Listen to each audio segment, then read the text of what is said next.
All right, everybody. We're going to be 10. Welcome back to the 1% Baseball podcast number 18.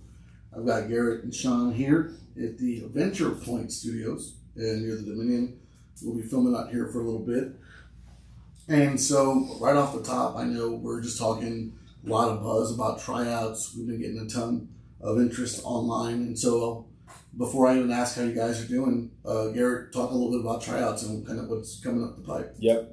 Obviously, the biggest is the 2028s are coming in. So this is our new team. So it'll be the new 13s that are coming into the organization.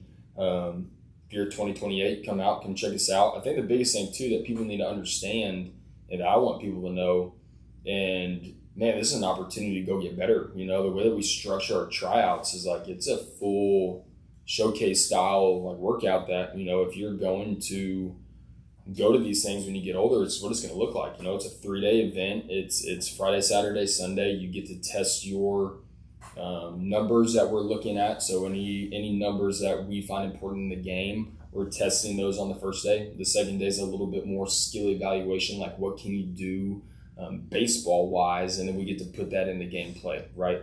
And every coach that we're talking to right now for our older guys are like, yeah, he looks good. We just want to see him in the game a little bit more. You know, we want to see him in a game setting because at the end of the day, that's what they want to see. They want to see you produce on the field. So I would tell anybody, man, if you're in the San Antonio area, I wouldn't even say that you're shopping for a team. It's just a chance to come see something new, be a part of something, get some work in, see how we do things. Maybe get to hear a little bit different coaching that you might have not heard of before, because we use that time as well to kind of teach fundamentals of the game, but also evaluate players. Obviously, that's are the biggest reason that we're there. So the 2028s, which is the 13U, 2027s, which is 14U, 2026, which is 15U, and then we're going to have the 2024s, which is our 17U going into the summertime. So super excited for that. It's going to be really good. I think it's going to be a good event for us this year. Absolutely. We're excited.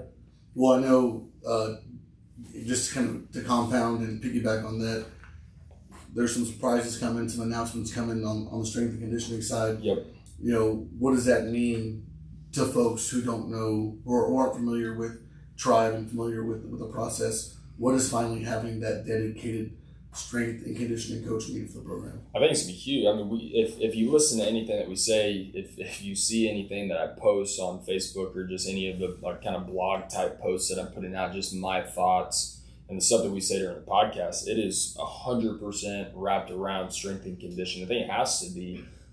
Obviously, that's not the end all be all, but I think it's a huge missing component that in this sector we're leaving out, right? We're leaving it up to the high schools, which, right or wrong, good or bad, I don't think it's that great all the time. Or them to do it on their own, which is always risky. I mean, we'll get videos at time of kids that'll like show up or not show up, but kids that are on our teams and like they're working out together, and one of them's just like sitting there on the bench, like scrolling through his phone, like hanging out. It's like, you know, hey, we're gonna do a set, and then like 5 minutes in between, we're just gonna like chop it up and hang out. So like I think guys need guidance. That's the biggest thing. Everything that we're doing right now is just gearing our stuff to give guys guidance in terms of what needs to be happening on a daily basis. What does your structure need to look like? How does your routine need to look? All that stuff is super important to us. So I think the strength and conditioning side is going to level us to a new point.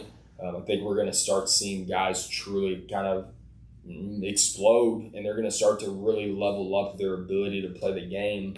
And I think it's going to change on field, but also just like confidence wise. That was the biggest thing for me. Confidence changed. You know, when I got in the weight room and truly got bigger and stronger, the confidence level that I had in my stuff just continued to elevate because I felt like I could overpower the guy. You know, when you're like some of our guys on the 27s, you know, you're under 100 pounds facing 15-year-olds, 16-year-olds that are big and strong, like they don't feel like they can beat them. Mm-hmm. You know, they feel like they're behind. And so I think that's going to help, you know, confidence-wise as well, just pick them up a little bit. So we think it's going to be a game changer too, just from exactly what he's saying, but also, again, we've said it before, like all these college coaches that we talk to, the biggest thing they say is, I like so-and-so. I like the way these guys play. They're just weak.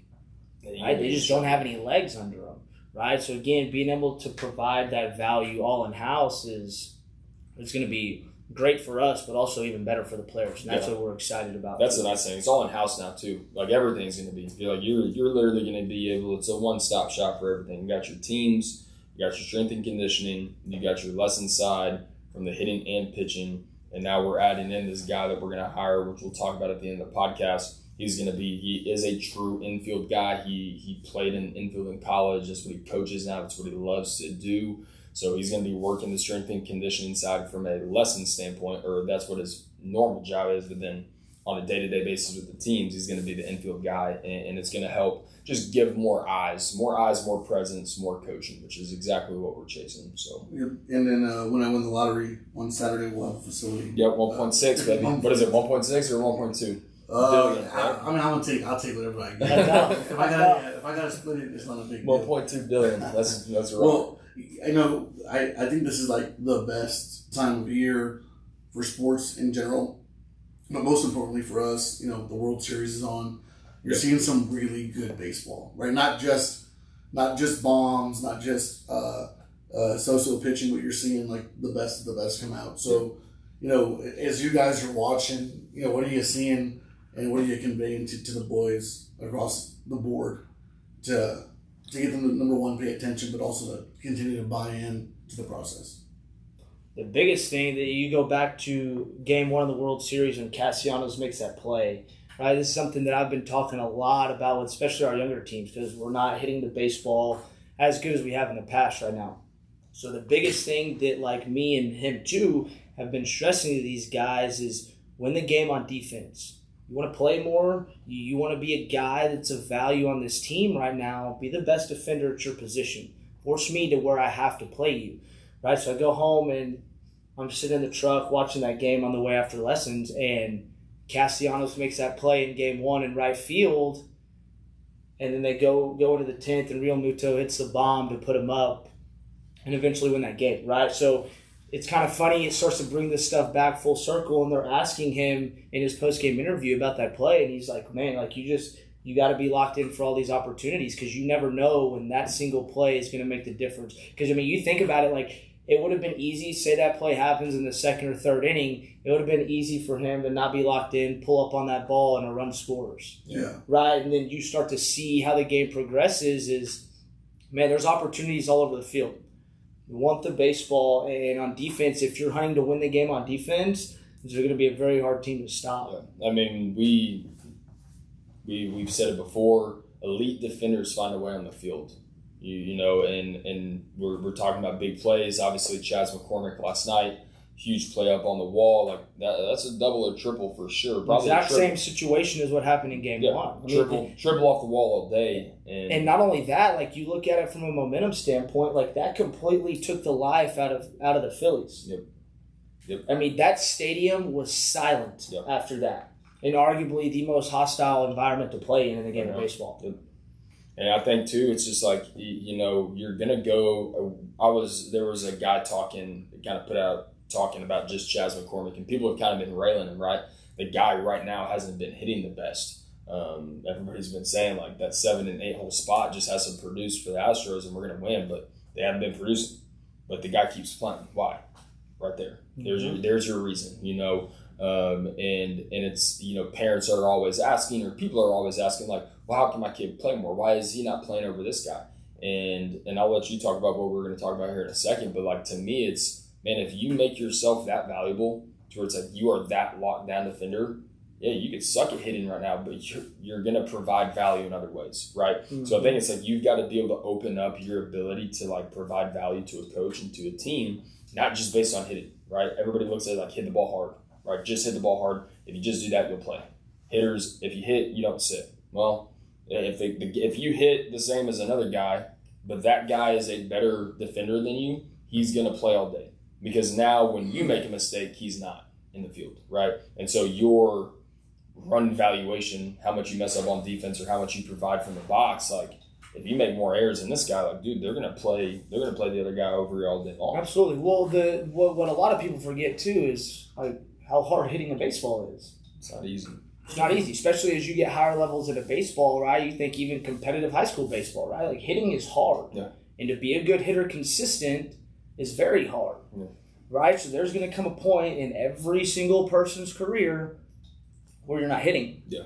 Happened to me, happens to everyone that we come across, right? But what are you going to do? Like, are you going to be a guy that's going to be a good defender? So even when you're hitting $150 and you're striking out over half the time, like, you can still play because you're still able to play the game on defense? Or is it hitting the only thing you have? Yeah, it's both sides of the ball. Exactly. And you can't rely on good hitting because hitting's so up and down. Yeah. Obviously, we want to minimize those low valleys as much as possible, but it's inevitable that you're going to go through patches where you're not a very good hitter. Yep. You know, one of the things that stands out to me is, you know, they're batting that rookie or that second year kid in the DH spot because the DH guys aren't working. And so, you know, they're throwing him up there to try and do something. You know, I think that should speak volumes to these teams. Is like, even at the highest levels, your number will be called, right? What are you going to do? And I think in the first, and I hate the Astros, right? So like, this is like making me sick. But like, even that first at bat he hadn't got any production out of the DH spot. He smacks one right up the middle. Then they lose game 2, but it was. You know, it was something. It was something, right? And so, like, you know, what is your message there, or what are you trying to find, or what do you see? You're like, that's what I'm telling these kids. What are you seeing in some of these games where you're like, this is exactly what we're talking about? I mean, to me, it's the consistency of just showing up and playing the game. They both sides of it. If you listen to Presley's interviews after the game. Right, Presley's up there saying, like, man, you got to have a mind of a goldfish. This was after they threw the no-hitter. He's like, you got to have a mind of a goldfish. 7-0, right, with like, whatever, 7 bombs, 5 bombs, whatever it was, you know what I mean? And they get smacked like that in Philly to show up the next day and throw a no-hitter in the World Series. Like, it's exactly that right there. You got to have a mind of a goldfish. Yeah. You have to be able to just move on. Next opportunity. But you really have to live that out. You know what I mean? You have to be able to live that out. I can't remember who it was last night, or 2 nights ago, but they were asking the same thing about the no-hitter. Oh, Schwarber. Schwarber was talking about the no-hitter, and the guy said, well, what does that mean to history, to you to be a part of that? He's like, I don't give a shit. You guys, I guess you're going in the history books. That's pretty cool. Yeah. He doesn't care, because you can't. Like, at that level, if you let that affect you, I don't care what level it is. If you let it affect you in your day-to-day, like, you live in the past like that, you're going to be a terrible baseball player. Yeah. You really are. It's so, like, trying to get that across to kids. Like, when we say, like, hey, you got to care a little bit less, we don't mean care a little bit less about you achieving your potential. It's taking emotion out of it. We mean take the emotion out of, like, the day-to-day process. Like, dude, our guy Joey Cunha that we love listening to, he was talking to a kid. And it kind of goes to this, like, you know how every kid gets in a cage and they want to finish on a good swing? Like, that's just, like, what it is. Everyone's like, oh, one more. Oh, one more. Oh, one more. He's like, dude, do you think big leaguers look at their, like, process on, like, just, like, a day-to-day scale, or do they look at the long term? You know, getting into the off-season, do you think they are showing up every day like, oh, this day is the only day that I have to be successful. If I do bad today, I'm screwed. No, dude, they look at the whole sector of it, and that whole time frame. And I think so many kids are geared that way to where it's like, oh, if I'm not good today, I'm not going to be good at all. Yeah. And it's like, bro, dude, you're going to go like this. Is it going like this, though, where it's uphill, but we're still, like, going through those peaks and valleys, but we're moving up? Like, you're gonna have failure, and we have to be able to just move on from it. But like Joe Cunha was saying, is like, dude, at the end of your session, your CNS and your ability to produce force and, like, your swing is going to break down. You're taking 150 swings, like, you just need to stop. Like, get your work in and move on to the next day. If it's bad, let's adjust for tomorrow and move on and be prepared for that moment, you know? I think, like, I just thought of this too, like, it takes a lot of maturity, one, to think like that, but also, like, you look at it, like, in youth baseball, like, you're playing 2 games a week, maybe every other week, right? So in the fall. In the fall, yeah. And it's hard, right? And again, you got to look at the thing in the long term, because that's why I love, like, going to play college summer ball so much, is you're playing 6-7 days a week. So you start to get a feel for, like, and train your body to be able to do that, right? Because it's hard when you have one hitting lesson a week and then you go play, and it's like, okay, well, I got to be perfect today to make sure I'm ready to go. Yeah. That's why, again, it all ties back into, like, you've got to do stuff on your own. You've got to do stuff on your own to where you can build your CNS system and stuff over time. Kind of going back to what you asked about the World Series, kind of the big takeaway that I've loved about, like, keeping up with these games, watching the highlights, watching the games and stuff, is like how prepared these guys are going into it, right? Like, okay, you go back, we've talked about Castellanos' catch, McCormick's catch. Well, you go back to the game last night, Gurriel gets hurt, Mancini comes into first, makes a game-saving play down the line. Ball is crushed by Sherman. Yeah, like, you think that if he's not out there doing early work, he knows, same idea, right? He knows he's not hitting. But you think he's not out there, like, busting his ass doing early work, knowing he's not starting, it would be very easy to overlook that and just be like, you know what, screw it. Like, I'm going to enjoy it, kick back, like, have some snacks in the dugout. Yeah. Well, it's even from the standpoint in the dugout, you know? Like, you watch those guys in the dugout, like, obviously on TV, it looks like those guys are kind of chilling. Like, it really does. You know, you sit on TV, you watch the guys in the dugout, they look like they're kind of just up on the rail. Dude, those guys are watching the game and probably doing things and thinking of things that we don't even comprehend. Yeah. Like, they probably are, you know? And for him to be prepared for that moment, like, it was literally the next inning. Like, literally, right when he got in there, balls freaking laced at him, and he gets his body on and keeps it in front, ending, but it was second and third, right when that ball was hit. First and third. Run scoring. That's the tying run, too. Yeah. Arguably, the guy from first scores, so that's a game-saving play. Two outs, he's 100% off the bat there. And so I think it's just, like, being prepared for those moments. I think that really speaks to not so much, like, the younger guys, because the younger guys are, like, every team, they're going to play, right? This is more so for, like, high school guys when you're at your school. Yeah. They're going to play 9, right? Like, if I'm a high school coach, I don't care what parent donates what fucking money or who talks about this or that. I'm trying to win. You know what I mean? And so, like, there's 9 guys that are playing. But that 10th dude that is the next guy up, like, if he's not ready to go and somebody gets hurt in that game, and you get in there and screw the pooch, well, dude, now I'm moving on to the next one. Mm-hmm. You get one shot. That's how it is in college baseball. You get one shot. You shit on it like I did in college, you get your one shot. You get your lefty. Go get him. Walk. Guess what? Didn't pitch for 6 weeks. You know what I mean? Like, I wasn't ready to go because I didn't think I was pitching that game. And then I screwed an opportunity. So I think it's like you have to be prepared. Every single moment is your preparation for success. Well, I mean, you look at it, too, from the hitting side, like, I didn't get to watch the game. You go back to the McCullers game when he got absolutely shelled. It's like the word is now he's tipping his pitches. Well, in my head, I'm sitting there watching it. I'm like, I didn't get to see any side-by-sides or anything like that. But if you look at his splits, it's 70% breaking ball. So you think they don't know that going into it? Yeah. Bryce Harper gets an 0-0 breaker right at the bottom of the box and ambushes it to right center, right? So regardless if he's tipping his pitchers or not, in that instance, I'm like, damn, like there is so much preparation and information that they are diving into to give themselves a chance each and every day, right? Like you look at Verlander's game 1 start and the adjustments that he made off of the swings he was seeing, and you go swings he was seeing, and then he goes out there and gets a win last night, right? So just from every aspect of it, like the information that they're putting in and being able to adjust on a night-to-night basis is what it is. It's really good. Yeah. I mean, even on the tipping pitches side, like I think, like he said, everybody knows, like if anybody watches baseball and anybody watches the Astros, McCullers is a breaking ball guy. Like he's going to throw the breaker. He's going to throw it a lot.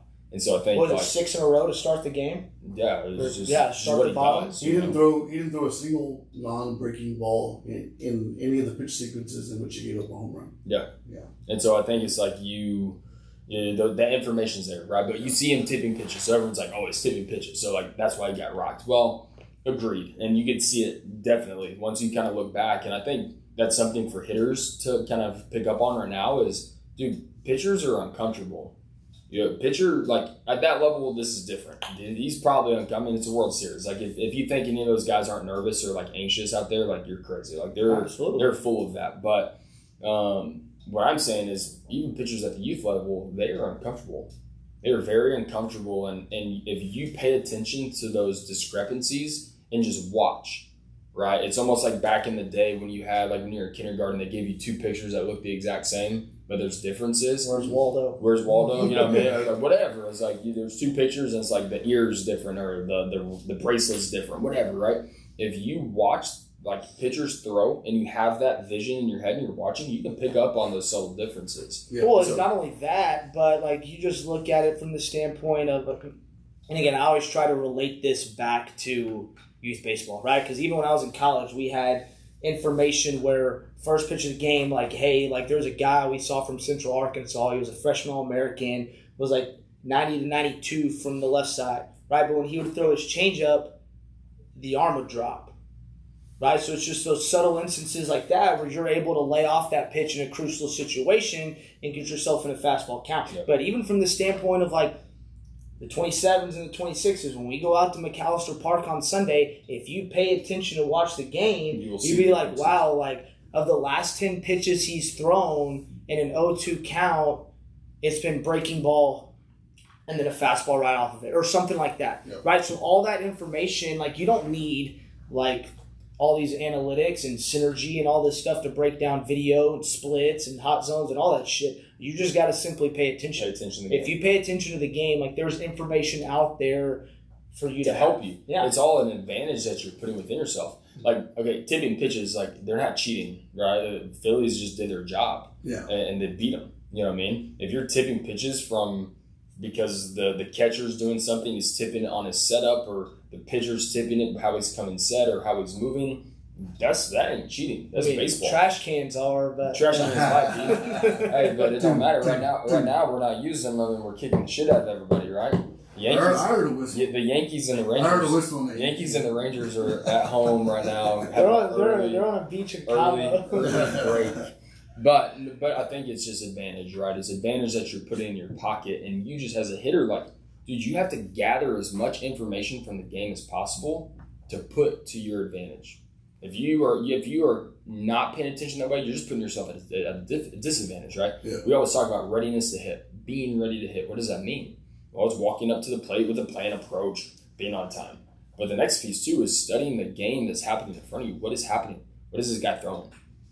You know, Silver always says, like, watch for the break, or whatever he says. You know what I mean? Like, that's what he says in the dugout. But, like, if he pays attention, he knows what it's like. Nothing infuriates me more than when, like, I'm like, hey, like, why so-and-so, why did you have a horseshit at bat there with a guy on third, 1 out? It's like, oh, well, you know, I was looking for a fastball 2-6. I'm like, if you would have watched the last hour of the game, you would have known it's like, hey, guy on third, less than 2 outs. It's breaker. He's going to live and die with it. Yeah. Right? So it's like you have to have intuition and the ability to adjust. Right? Because if you don't, like, you may run into one, right? But are you going to be a guy that you can scratch and claw when hits are hard to come by? Yeah.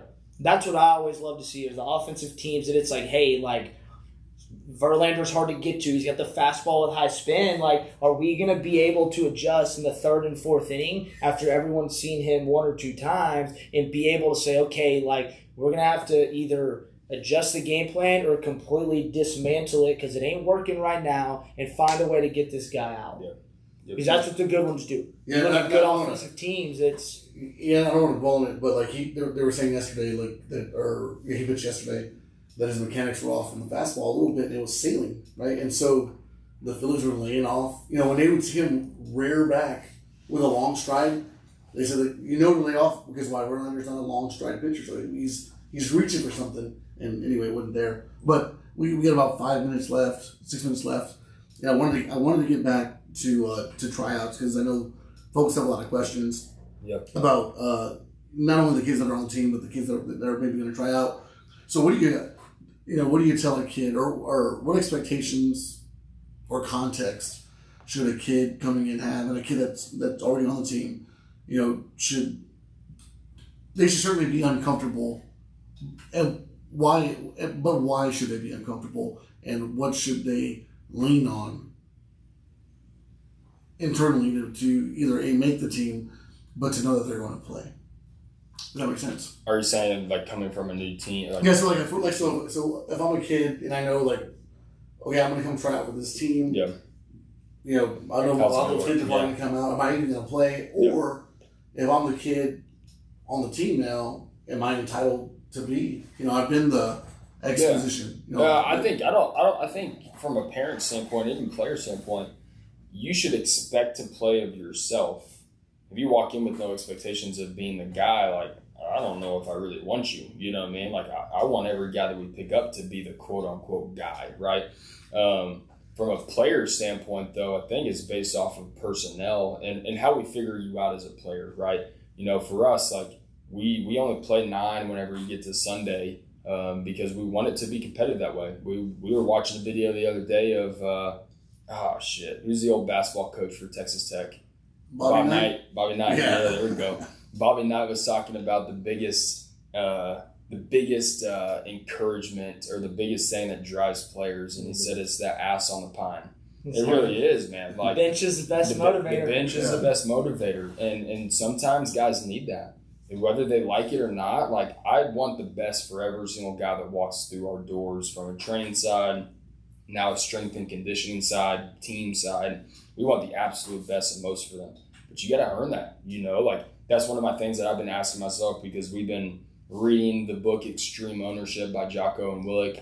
And, for us, like, when I look at that book and I'm diving into those words and just hearing what this guy's saying, one of the questions I had is, how do you hold a player accountable and get him to do the most, but also keep him positive? And it's a balance that we have to have, right? So to kind of answer your question, it's like, you have to go out there every day and earn your job, right? If you get comfortable at any point, and we're seeing it with some of our guys right now, if you get comfortable at any point, like, don't be surprised when you show up game day and it's like, oh, I'm not hitting 4 hole today.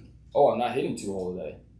Oh, I'm sitting on the bench. Why? Coach is mad at me. No, dude, you need to do more. You're underachieving, So I think it's like, if you're this is what I'd say. This is to the people, to the parents, to the players. If you're an overachiever, if you're a guy that shows up every day with his best effort, attitude, and energy, and you're a guy that leads by example and pushes people around to be better, you will play on my baseball field every single day of the week. If you do not do those things, yeah, you're probably going to find yourself sitting on the bench or not getting as much playing time. Well, we're starting to see it with some of the dudes too. Like, if you have those qualities, at some point, it's going to turn. Whether the talent's good or not, at some point you will will yourself to be a good baseball player, and that's what we want, are guys that are intrinsically motivated and the willingness to succeed, right? Because the crazy thing is I use this phrase a lot, is it's all perception.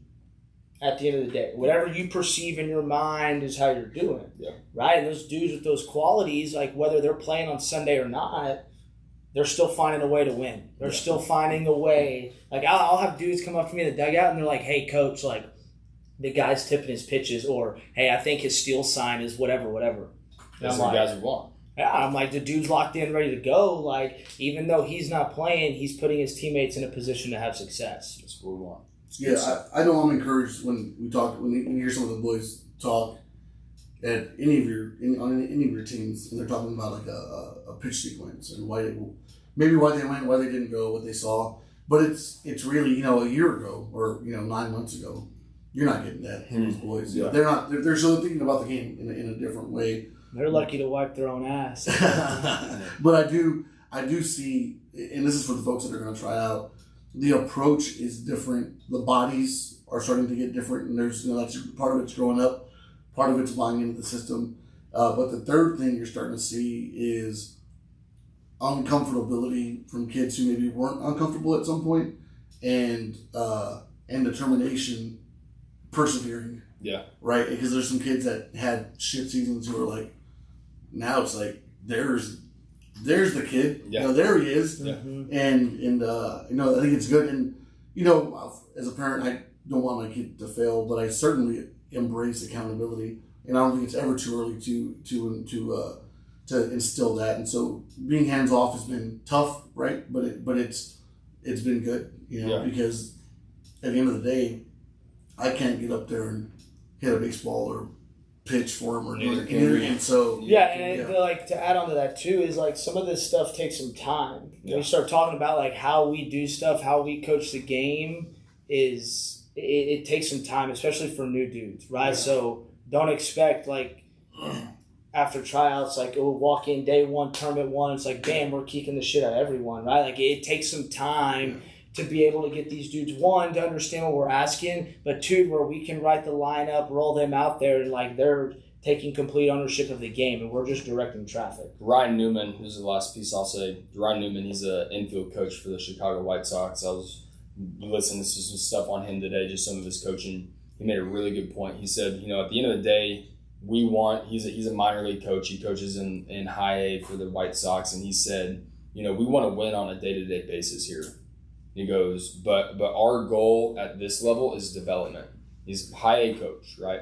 He goes, because at the end of the day, we are trying to prepare these dudes so that when they get to Chicago and they're playing for the White Sox, that we're winning championships. Exactly how we view it, man. Like, our job right now from 13 to 16 is to prepare, right, over time, to develop those skills that are going to get them to that point that aren't going to happen overnight, but to get them ready so that when they are 17, they're playing big-time baseball. To wrap this up, I heard a quote the other day. I don't remember exactly who said it, but someone goes, everyone wants the magic pill. The magic pill to be good at whatever it is. He goes, but for that magic pill to work, he goes, you got to take it every single day. Yep. Take that magic pill every day, baby. Hard work. Winners, they do it. Since they do it. Since we're doing quotes, I'll fucking end it on a quote. This is the one I live by.